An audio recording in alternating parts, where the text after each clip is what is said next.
Amen. At this time, we'll have our Stewardship Talk by Cindy Czarnik-Neimeyer.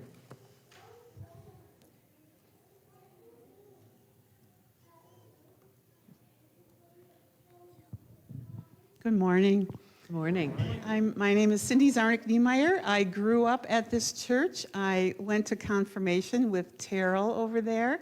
We and our parents may or may not have been the troublemakers in the group. I worked at camp, which is now Crossways, used to be Imago Dei with Lois.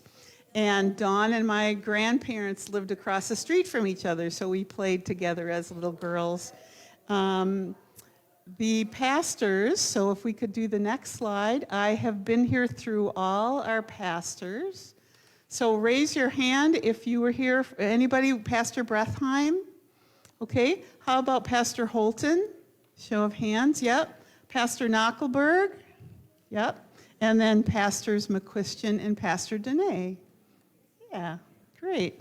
And raise your hand if you or one of your children had Hildegard Bowes for a Sunday school teacher.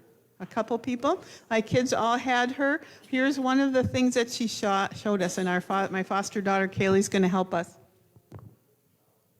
So I'll do it once, and then we'll do it all together. You ready? You put your hand like this, and you do, here is the church, here is the seal, open the door, and see all of the people. Let's try it together, okay? Hands together like this, ready? Here is the church, here is the seal, open the door, and see all the people. I remember my kids learning that when they were little. So the next picture, is my family with my parents. It was actually taken right here at Prince of Peace. And I have to say, those vests, I made those vests.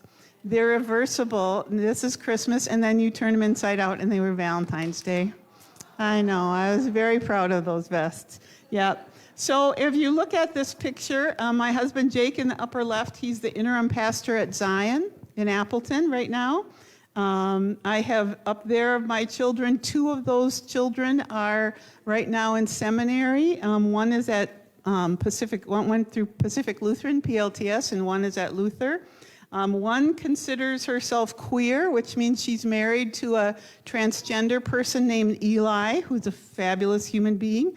One is figuring out their faith. One considers themselves agnostic, and that's just part of their journey. One doesn't go to church because they live with social anxiety, so it's hard to be in a group of people like this. And so at Christmas, although I miss coming to church on Christmas Eve, when we're all together as a family, we watch it online, because then we can be all together as a family, because some of our kids live with social anxiety.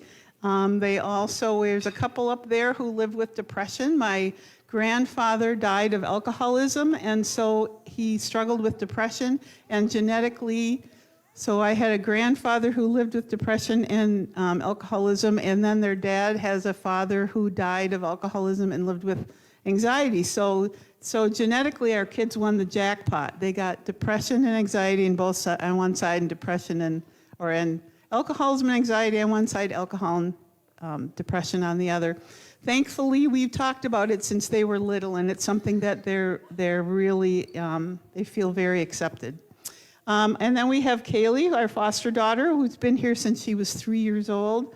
The reason that I belong to Prince of Peace and that I give to Prince of Peace is that all of us are welcome. All of my children, whatever their gender or sexuality or mental health, they all are welcome at Prince of Peace. And that's the reason that I give to Prince of Peace. What they know is that this is home, where when I was growing up with that crew there, we used to sit in the first pew in the back, and when I was a little girl, if you did really well, you got to move up a pew every Sunday. So I made it to about the second pew there, because I did pretty well. I have some brothers who moved back, as a matter of fact. So the next one, if we could read that together. Matthew 19:14, King James Version. But Jesus said, suffer.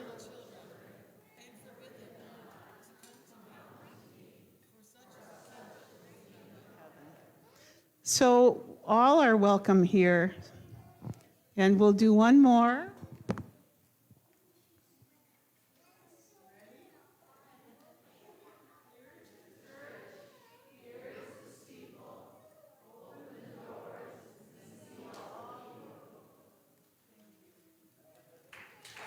Thank you.